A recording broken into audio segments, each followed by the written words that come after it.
سابق ریاستی وزیر و رکن اسمبلی سے ڈبیٹ BRS ہریش راؤ نے اس بات کا عزم کیا کہ وہ چیف منسٹر ریونت ریڈی سے متواتر استفسار کرتے رہیں گے تاکہ اس بات کو یقینی بنایا جا سکے کہ تلنگانہ کے عوام کو جھوٹے وعدوں کے ذریعے دھوکہ دینے کی پاداش میں ریونت ریڈی کو عوام کی عدالت میں سزا دلائی جا سکے۔ انہوں نے کہا کہ 1 لاکھ جھوٹے مقدمات بھی انہیں خاموش نہیں کر سکتے۔ ہریش راؤ نے کہا کہ ریونت ریڈی آپ ہزاروں جھوٹے مقدمات درج کر لیں، میں آپ کی ناکامیوں سے متعلق استفسار کرنا ہرگز نہیں چھوڑوں گا۔ میں اس وقت تک چین سے نہیں بیٹھوں گا جب تک کہ عوام آپ کی حکمرانی کے خلاف اپنا فیصلہ نہیں سنائیں گے۔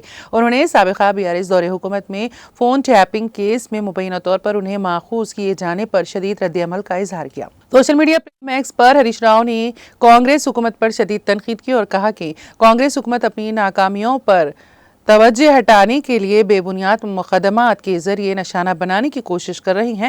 ہریش راؤ نے کہا ہے کہ کیا تم استفسار اور پوچھ تاچھ برداشت نہیں کر سکتے؟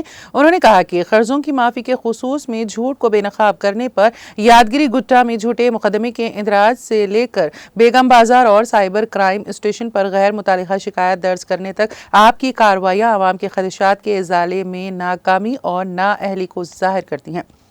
سابق ریاستی وزیر ہریش راؤ نے موجودہ کانگریس حکومت کی انتخابی کارروائیوں کی مثالیں پیش کی جن میں عوامی جلسوں میں ریمارکس پر مانا کنڈور اور پنجاگٹا پولیس اسٹیشنوں میں درج مقدمات بھی شامل ہیں۔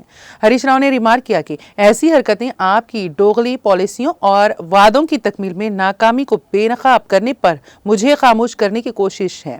انہوں نے عوام کی طرف سے آواز بلند کرنے اور کانگریس حکومت کی ناکامیوں اور جھوٹے دعووں کو بے نقاب کرنے کا عزم کیا۔